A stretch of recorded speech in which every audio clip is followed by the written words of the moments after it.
Damai sejahtera Allah yang melampaui segala akal, itulah kiranya yang memelihara hati dan pikiranmu dalam Kristus Yesus Tuhan kita.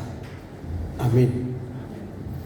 Firman Tuhan yang akan kita dengar dan renungkan pada minggu ke-20 setelah Pentakosta tertulis dalam kitab Yoel pasal 2 ayat yang ke-23 sampai 32.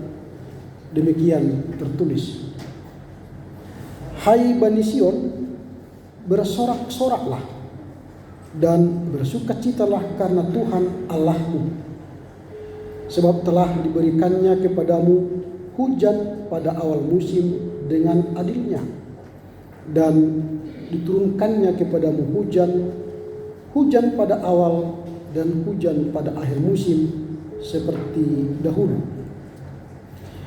Di tempat-tempat pengirikan menjadi penuh dengan gandum, dan tempat pemerasan kelimpahan anggur dan minyak. Aku akan memulihkan kepadamu tahun-tahun yang hasilnya dimakan habis oleh belalang pindahan, belalang pelompat, belalang pelahap, dan belalang pengerit, tentaraku yang besar yang kukirim ke antara kamu. Maka kamu akan makan banyak-banyak dan menjadi kenyang, dan kamu akan memuji-muji nama Tuhan Allahmu yang telah memperlakukan kamu dengan ajaib, dan umatku tidak akan menjadi malu lagi untuk selama-lamanya. Kamu akan mengetahui bahwa aku ini ada di antara orang Israel, dan bahwa aku ini Tuhan Allahmu dan tidak ada yang lain, dan umatku tidak akan menjadi malu lagi untuk selama-lamanya. Kemudian daripada itu akan terjadi bahwa aku akan mencurahkan rohku ke atas semua manusia, maka anak-anakmu laki-laki dan perempuan akan bernubuat, orang-orangmu yang tua akan mendapat mimpi, teruna-terunamu akan mendapat penglihatan-penglihatan. Juga ke atas hamba-hambamu laki-laki dan perempuan akan kucurahkan rohku pada hari itu. Aku akan mengadakan mujizat-mujizat di langit dan bumi, darah dan api dan gumpalan-gumpalan asap. Matahari akan berubah menjadi gelap gulita dan bulan menjadi darah sebelum datangnya hari Tuhan yang hebat dan dahsyat itu. Dan barang siapa yang berseru kepada nama Tuhan akan diselamatkan, sebab di Gunung Sion dan di Yerusalem akan ada keselamatan seperti yang telah difirmankan Tuhan, dan setiap orang yang dipanggil Tuhan akan termasuk orang-orang yang terlepas. Demikian firman Tuhan. Selamat siang bagi kita semua. Kita bersyukur dan berterima kasih kepada Tuhan karena kembali kita datang ke rumah Tuhan setelah 1 minggu kita melewati seluruh kehidupan kita, tugas pelayanan, baik di tengah keluarga, di tengah masyarakat, dan di tengah-tengah gereja. Kita lewati, walau ada yang mengalami suka duka, tetapi kita boleh melewatinya dengan sukacita, dan kita diberi kesempatan meninggalkan sejenak seluruh aktivitas kita, datang beribadah kepada Tuhan di GMI Anugerah ini. Karena kita yakin dan percaya bahwa firman yang akan kita dengar hari ini akan kembali mengarahkan kita, menguatkan kita, memberi harapan baru menghadapi minggu-minggu kita yang penuh harapan dan tantangan. Saya akan berkhotbah dengan tema janji Tuhan kepada bangsa yang bertobat. Janji Tuhan kepada bangsa yang bertobat. Tema ini menarik, apalagi tadi kita sudah mendengar lagu dari guru-guru metodis tadi dari Bandar Khalifah, itu bercerita tentang bagaimana manusia bertobat dan kerinduannya yang selama ini lupa Tuhan. Tadi Pak Yuda lali gitu ya, lupa Tuhan, lalu sadar butuh Tuhan, lalu bertobat. Tentu bagi orang yang bertobat, Tuhan memberikan janjinya. Ini yang menarik dari teks hari ini. Kalau kita baca nanti kitab Yoel, ini sangat mengerikan sebenarnya. Kalau nanti Amang Inang Bapak Ibu membaca pasal 1, ada malapetaka yang besar yang terjadi bagi Israel kala mereka menjauh dari Tuhan atau mereka mementingkan diri sendiri. Maka Tuhan mendatangkan belalang yang melalap semua tanaman mereka, yang menghancurkan semua pertanian mereka, dan tidak berhasil apapun yang mereka kerjakan. Akhirnya mereka kelaparan, menderita, makan pun susah. Nah, ini pergumulan yang sangat berat secara ekonomi, secara politik, secara agama. Mereka menghadapi kesulitan secara nasional. Artinya seluruh kerajaan Israel mengalami penderitaan yang sangat. Lalu khotbah hari ini, perikop ini, pasal 2 ini bercerita tentang bertobatnya bangsa secara nasional. Lalu Yoel berseru supaya semua umat itu bertobat. Kalau tidak, malapetaka ini akan panjang, akan menghancurkan mereka. Dan akhirnya terjadilah pertobatan. Mereka mengalami pemulihan. Dan akhirnya bagi orang yang bertobat, Tuhan berjanji memberikan janji-janji pemulihan. Ini yang kita lihat. Lalu kalau kita baca lebih dalam, maka kita akan menemukan janji Tuhan itu dimulai dari pertobatan. Dan pertobatan itu terjadi karena terjadinya pencurahan roh, turunnya roh. Nanti di ayat 28 mulai kita melihat bagaimana Tuhan mencurahkan roh itu. Dan terjadinya pencurahan roh itulah mulai kunci masuk berkat janji-janji Tuhan. Nah, selama tidak ada roh dicurahkan kepada bangsa Israel, maka tidak akan terjadi janji pemulihan. Ini yang kita lihat. Sehingga dalam terang roh yang dicurahkan bagi orang Israel, terjadilah restorasi, pemulihan secara nasional.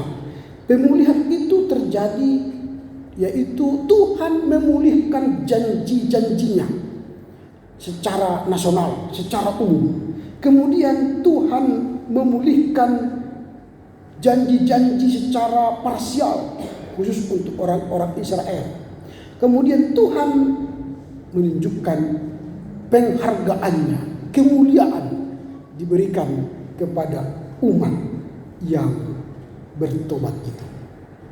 Jadi pencurahan roh itu sebenarnya kita lihat secara universal. Nah, kalau kita baca ayat 28 itu, aku mencurahkan rohku kepada semua orang. Ini yang menarik, terjadi perubahan yang radikal bagi umat Israel yang selama ini roh Tuhan itu diberikan secara sekelumit orang, parsial.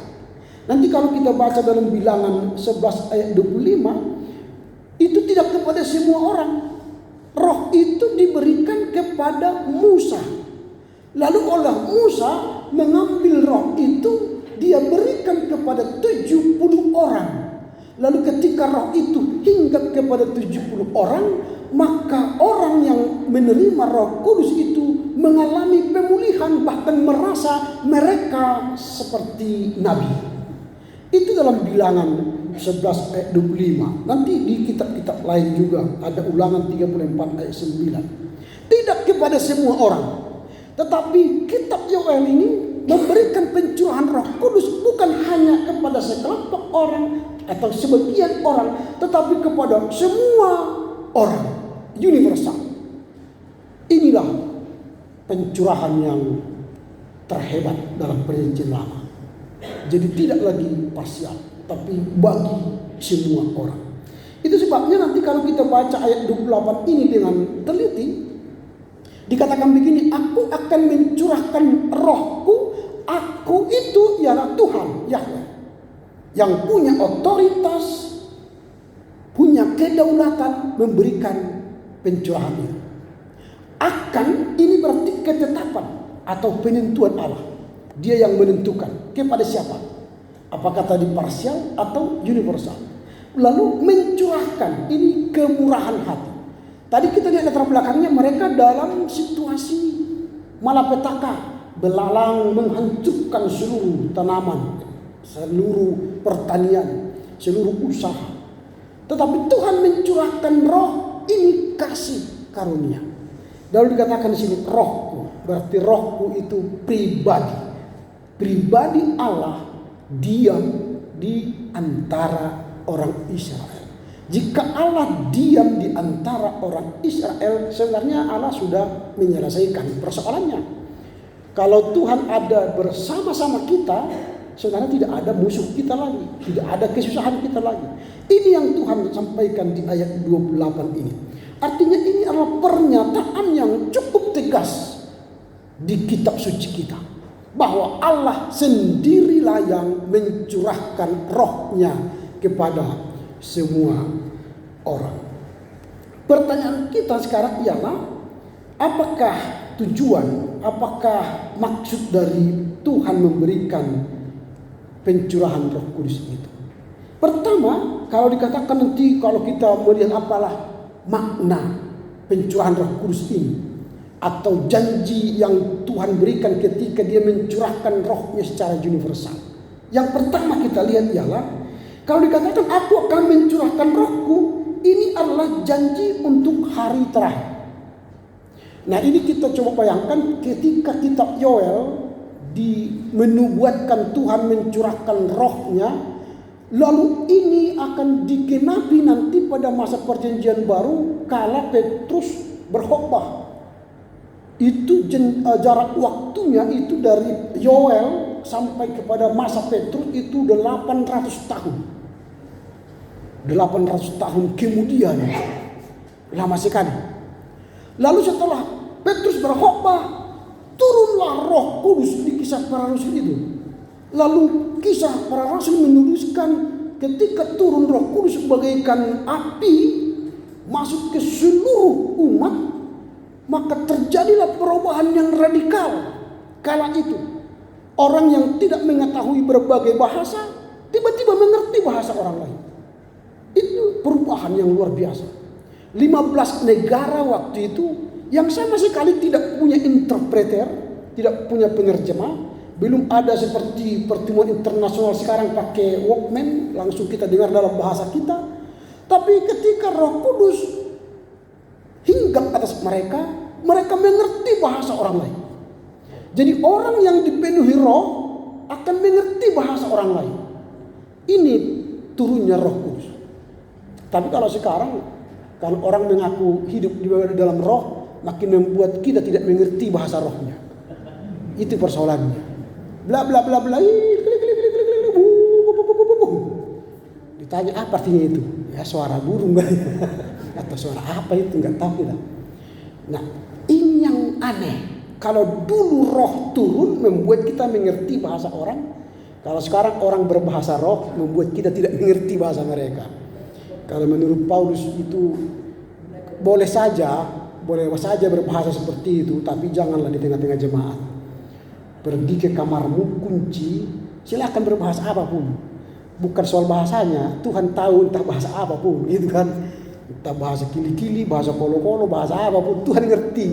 Karena bukan soal bahasanya, tapi hati kita yang dimengerti Tuhan. Tetapi di persekutuan jemaat jangan gunakan kata Paulus, karena ada aturan main. Kalau tidak ada orang yang mampu menerjemah bahasa itu, jangan gunakan. Kalau misalnya saya mengatakan, wah bla bla bla bla bla bla, saku kurata misalnya, artinya dompetnya kosong gitu. Nah, boleh lah. Tapi kalau enggak boleh terjemah. Kalau saku kurata artinya apa? Enggak tahu dia, ya udahlah. Itu bukan bahasa roh. Lalu bahasa roh itu bukan hafalan. Kalau hari ini saku kurata, minggu depan saku kurata, 1 tahun yang akan datang saku kurata, itu berarti hafalan. Itu kan bukan bahasa roh. Bahasa roh itu berganti. dan orang tidak bisa mengerti. Nah ini sebenarnya. Dan ini tanda kalau menurut Yoel tadi hari terakhir. Hari terakhirnya bagaimana? Setelah pencurahan roh pada zaman perjanjian baru pada masa Petrus. Dan itulah terakhir pencurahan roh sampai nanti kedatangan Kristus kali kedua. Jadi kita tunggu lama ini sekarang. Pencurahan roh itu kali kedua. Jadi Tuhan Yesus datang, disitulah nanti rohnya lagi datang untuk memberikan kita pemulihan besar-besaran, restorasi besar-besaran pada masa penghakiman itu. Nah ini yang pertama makna pencurahan roh itu. Yang kedua, aku akan mencurahkan rohku, ini adalah janji untuk semua orang. Jadi tidak ada parsial lagi, tapi untuk semua orang. Jadi memang kalau saya katakan lagi di Bilangan 11 ayat 29 ini, dulu Musa ini penat sekali melayani umat Israel karena sendiri. Lalu dia kayak apa nih, mengeluh gitu. Ah Tuhan, sekiranya, kan itu dia katakan, ah Tuhan, sekiranya seluruh umat Tuhan ini menjadi nabi, oleh karena Tuhan memberi rohnya kepada mereka. Lalu Tuhan dengar, Tuhan turunkan rohnya kepada Musa. Lalu Musa mengambil roh itu, lalu memberikan kepada 70 orang. Tiba-tiba yang ke-70 orang itu menerima roh. Lalu apa yang terjadi? Mereka merasa seperti nabi. Lalu Musa pun merasa tenang karena sudah banyak nabi-nabi yang menolongnya. Artinya kalau kita menerima kuasa roh secara bersama-sama, universal, sekarang kira-kira roh itu tiba ke GMI Anugerah ini, lalu ke semua jemaat yang hadir sekarang dipenuhi roh. Sebenarnya beban pelayanan ini sudah enteng, karena roh kita sudah sama-sama melayani Tuhan, memuliakan Tuhan. Persoalannya gereja itu berat, atau rumah tangga itu berat, atau masyarakat itu berat, roh kita tidak segetaran gitu ya. Tidak satu tun. Kalau istilah Justin Sihombing dulu mengatakan dak satu dihidayna. Kita tidak satu roh. Berat sekali berbicara, berjalan kalau roh kita berbeda atau semangat kita berbeda. Kalau sama saya penuh Roh Kudus, sama yang lain Roh Kudus, kan bahaya. Enggak nyambung. Kita berapi-api memberitakan kebenaran Tuhan, dia berapi-api melawan kebenaran Tuhan. Kita berjuang membesarkan GMI Anugerah, yang lain berusaha memecah GMI Anugerah, kan berat itu. Capek gitu. Kita sudah berkobar memberikan pengajaran, semangat, tapi ada saja orang yang itu musuh dalam selimut misalnya. Susah sekali. Berat itu. Di tengah keluarga pun gitu. Kalau kita sudah bla sudah punya program, tapi istri tidak mendukung, berat sekali itu. Atau istri sudah punya program bla, suami tidak mendukung, berat sekali itu. Ada kayak apa ini di pundak ini sesuatu yang tak bisa kita lepas. Kita mau berteriak, oh Tuhan gitu. Karena beratnya. Karena persoalan yang paling berat itu ialah menghadapi suami istri loh. Itu persoalan yang paling berat. Kalau tidak satu roh suami istri, keluarga itu berat sekali. Tapi kalau sudah satu roh, punya Roh Kudus, kita belum bicara udah mengerti, wah itu enak kan. Kita masih bahasa tubuh, istri sudah mengerti kan enak. Ini sudah bicara terang begini ya, apa tadi? Begini, apa? Makin meningkat. Aduh, berat kali itu. Akhirnya diam. Udahlah, malas ngomong katanya kan. Nanti berkelahi. Dia pikir begini, sama istri berbicara 10 menitnya bagus. Setelah 10 menit kedua udah berkelahi. Jadi berbicara pendek-pendek aja. Begini, oh iya, udah selesai. Kalau dibahas lebih mendalam berkelahi nanti. Jadi nggak banyak bicara. Dia hanya banyak bicara di luar sana. Karena di luar sana banyak bicara nggak berkelahi. Tapi kalau di rumah banyak bicara, berkelahi ujungnya. Aduh, berat kali kan? Ini persoalannya karena tidak satu frekuensi. Maunya semakin banyak bicara, makin mendalam, makin detail, makin selesai persoalan. Itu yang satu roh. Jadi diberi kita hikmat menyelesaikan persoalan-persoalan. Ini yang kedua. Jadi roh itu berbicara kepada semua orang. Jadi orang tua, orang muda, ini diberikan roh itu. Yang ketiga, aku akan mencurahkan rohku ini tidak memandang kalangan. Kalau kita baca ayat 29, itu dikatakan juga ke atas hamba-hambamu perempuan dan laki-laki. Hamba itu kan budak. Tadi kepada keluarga, ini kepada budak. Tuhan pun berikan rohnya kepada mereka. Berarti roh kudus itu tidak memandang status sosial. Tidak memandang status ekonomi, status pendidikan, status apapun. Kepada setiap orang, setiap kalangan, Tuhan memberi rohnya. Tidak ada diskriminasi. Satu, sama. Jadi jangan menganggap nanti kalau saya kulit putih diberilah roh yang lebih besar, kulit hitam sedikit, sawo matang sedang-sedang. Enggak, sama. Putih, hitam, sawo matang, roh Tuhan, pribadi Tuhan sama diberikan. Tidak dibeda-bedakan.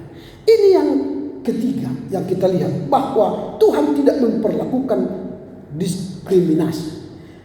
Allah tidak bekerja seperti pikiran manusia yang membeda-bedakan. Ini golongan cendekiawan, ini golongan kaya, ini golongan miskin, ini golongan Sanhedrin, para penyetua presbiteros, ini golongan lay speaker misalnya, ini golongan penyetua. Tidak, sama.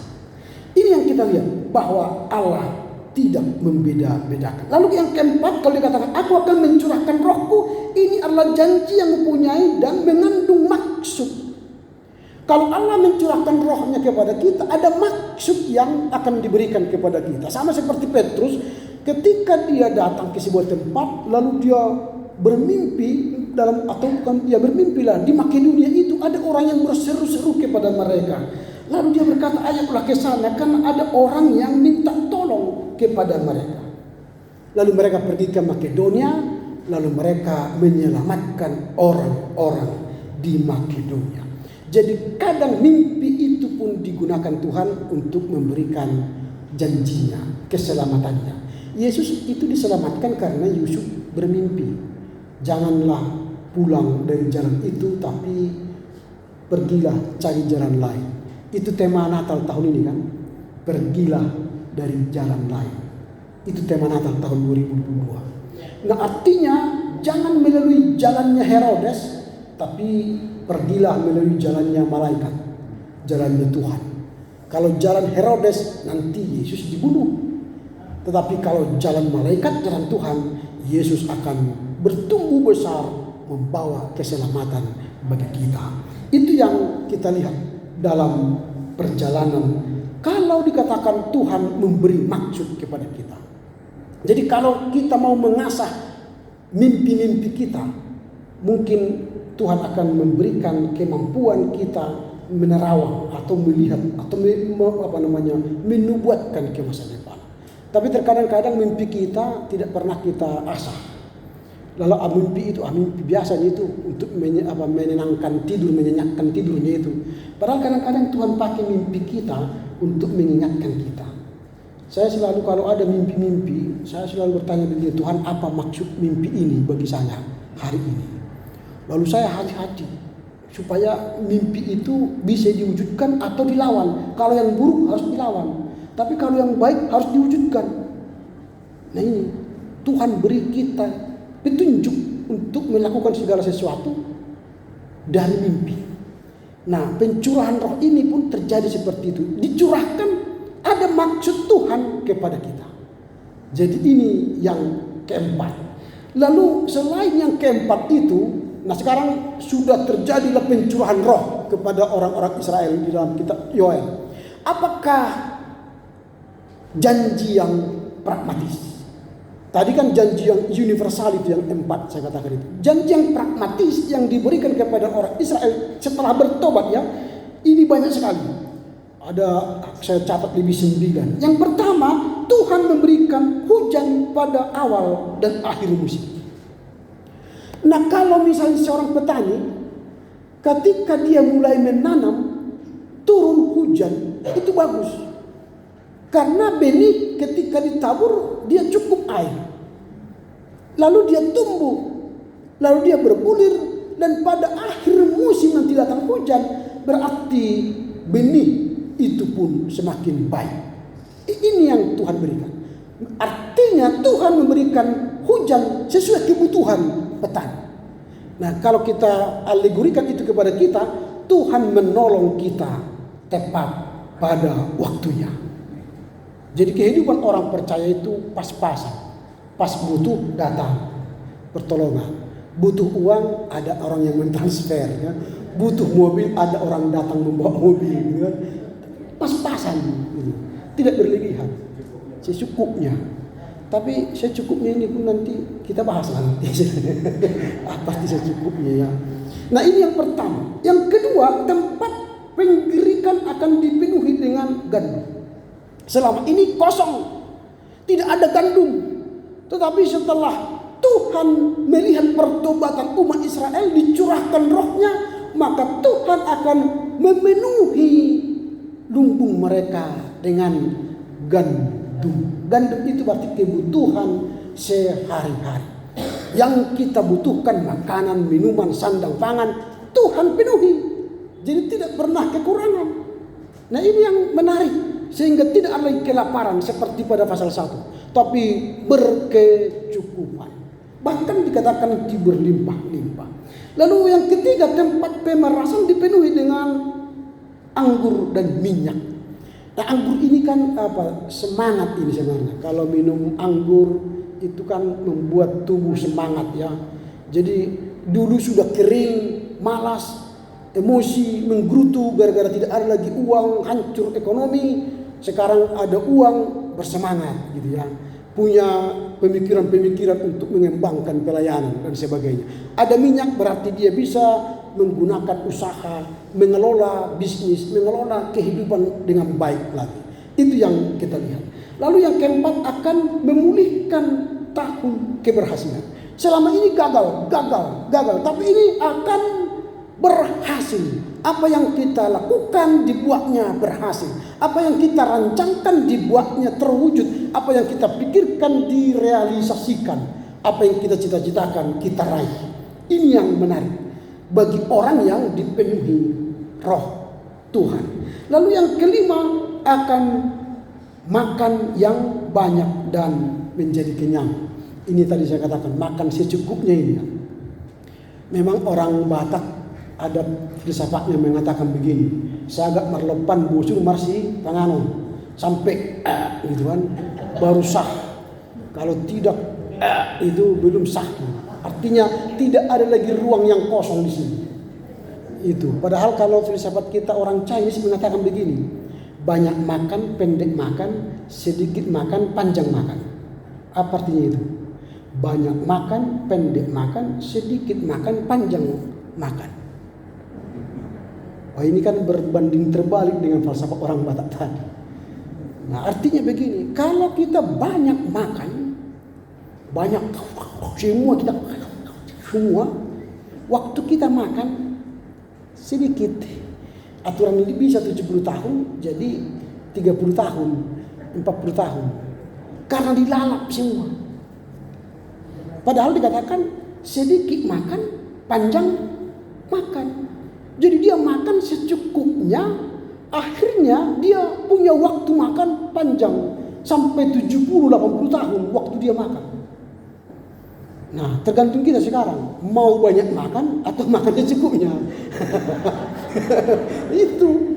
Jadi memang kita makannya begini. Kalau ada pesta ya, baik di hotel atau di pesta syukuran, pernikahan dan sebagainya. Kalau saya perhatikan, kita makan kayak antriannya itu kayak belum pernah makan 1 minggu. Gitu. Bertujuan gitu. Nggak pernah antri dengan slow pandai. Enggak, ini semua gini. Kayak kita kawan ini yang lapar 10 hari. Ini kan gitu kan.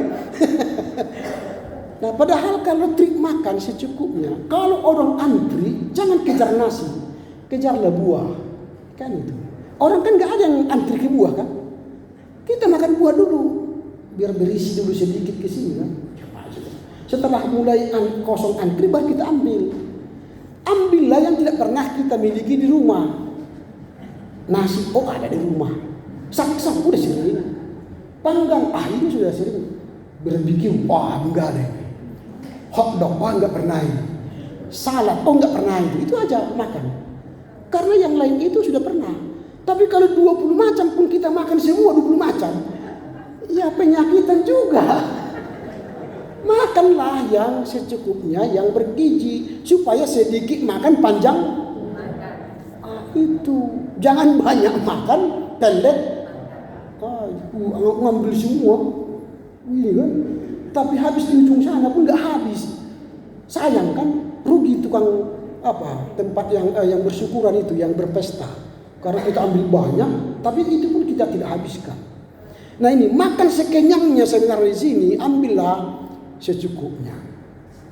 Ini yang menarik, sehingga kita walaupun diberkati bukan berarti tamak, tapi makanlah secukupnya. Lalu keenam, tidak akan malu lagi selama-lamanya. Jadi orang yang punya Roh Kudus tidak pernah dipermalukan, karena dalam dirinya ada Tuhan yang selalu menemani, memberi dia kekuatan, memberi dia penyertaan, sehingga dia berani. Lalu yang ketujuh, Allah akan ada di antara orang Israel. Ini yang menarik. Jadi kalau dulu Allah itu menjauh, tetapi setelah mereka bertobat, Allah ada di antara mereka. Jadi kalau Allah ada di antara kita, maka semua yang berat berubah menjadi berkat. Berat kan tambah di tengah-tengah Kristus menjadi berkat. Itu. Jadi kalau berat, ada Tuhan di tengah-tengahnya, berkat. Itu. Jadi hadirlah Tuhan, usahakanlah hadir Tuhan setiap hari di hidup kita. Maka dia akan menjadikan kita berkat. Berkat bagi suami, berkat bagi istri, berkat bagi anak, berkat bagi sekitar, bahkan berkat bagi gereja. Lalu yang berikutnya, ke-8, akan mengadakan mujizat di langit dan di bumi. Orang-orang yang dipenuhi Roh mampu melakukan mujizat. Nah kemarin ketika saya membina di GKPS Padang Bulan, karena saya katakan begini, mujizat itu diberikan kepada orang-orang yang kurang percaya. Kalau bagi orang percaya, mujizat itu tidak perlu, karena dia sudah percaya. Tapi kalau orang yang ragu-ragu, dia butuh bukti bahwa Tuhan itu ada, maka diberikanlah mujizat. Lalu ada penutur, salah itu pendapat itu. Mujizat itu berlaku untuk setiap orang, percaya dan tidak percaya. Saya katakan betul, pernyataan itu betul. Tetapi kalau bagi orang yang baru-baru percaya, dia kan selalu minta tanda kepada Tuhan. Tuhan, bukti bahwa engkau mengasihiku, turunlah hujan hari ini. Kalau tidak turun berarti kau enggak mengasihiku. Itu mengancam, membuat Tuhan dipaksanya berkarya, membuat mujizat supaya Tuhan benar-benar ada. Lihat, Tuhan tidak akan mau melakukan itu. Tapi kalau memang kita butuh mujizat, Tuhan akan lakukan itu di luar daya akal kita. Sambil contoh, tadi kita nyanyikan lagu ini, nomor 17 di acara kita. Coba kita lihat ini. Menyanyikannya mungkin enteng bagi kita itu, enteng. Tapi kita tidak tahu di balik cerita lagu ini. Cerita lagu ini, ada seorang gadis diperkosa oleh ayah kandungnya. Ini ceritanya, nomor 17. Janjimu seperti fajar. Dia anak gadis diperkosa oleh ayah kandungnya. Lalu dia memberontak, stres, hampir gila, dipasung. Kalau dia mengaku yang memperkosanya adalah ayahnya, maka ayahnya dipenjarakan. Tapi kalau dia tidak mengaku dan tidak memberitakan ini kepada siapapun, akhirnya dia yang gila, akhirnya dipasung. Sulit dia menerima peristiwa ini. Di satu sisi dia mengasihi Tuhan, di sisi lain dia mengasihi ayahnya, tapi di sisi lain ayahnya memperkosanya. Bagaimana? Bertahun-tahun dia bergumul tentang ini. Apakah dia mengatakan Tuhan adil? Apakah dia mengatakan Tuhan kasih? Ayahnya memperkosanya, tapi dia sudah korban. Lalu suatu pagi, inilah janjimu seperti fajar pagi hari. Tuhan itu tidak pernah lupa janjinya menerbitkan fajar pagi hari. Dia setiap hari memberikan fajar. Walau Tuhan sering disakiti, diduakan, Tuhan sering dihujat, Tuhan sering ditinggal, Tuhan sering tidak diperdulikan, Tuhan sering ditinggal oleh manusia. Tapi Tuhan setiap hari memberikan fajar. Karena begitu besar kasih Allah akan dunia ini. Tapi dunia ini mengasihi Tuhan enggak? Tidak. Apakah ketika dunia tidak mengasihi Tuhan, Tuhan membenci manusia? Tidak. Tapi Tuhan terus mengasihi manusia. Walau manusia saban hari menyakiti hatinya, saban hari menduakannya, saban hari meninggalkannya. Tapi Tuhan tidak pernah membenci manusia. Bahkan Tuhan mengasihi manusia. Maka dia katakan, cintamu seperti sungai yang mengalir. Sungai yang mengalir itu tidak pernah naik ke atas, tapi bagaimana? Mengalir sampai dia tiba di tujuan. Mengalir membawa berkat, membawa manusia berdosa ini supaya akhirnya berlabuh di mana? Di surga.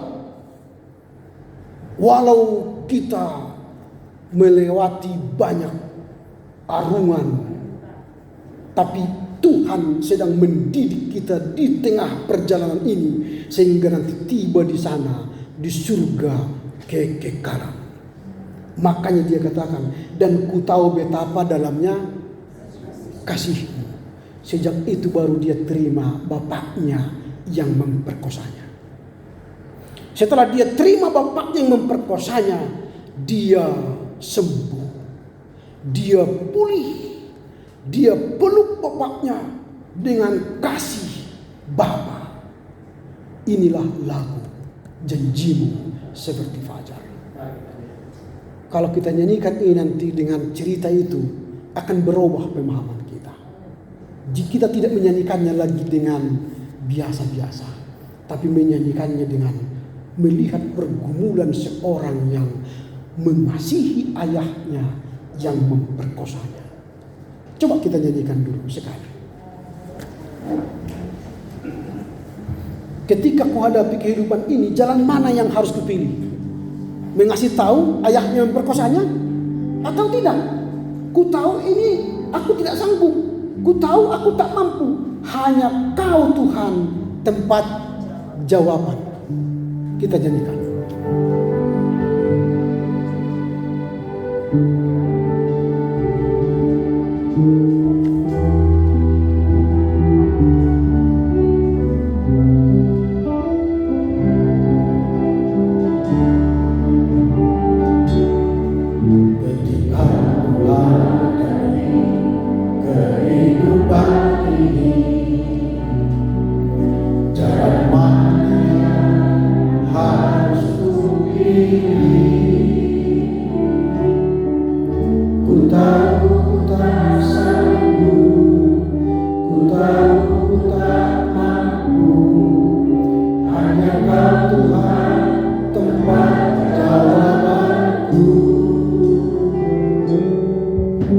Aku tak benar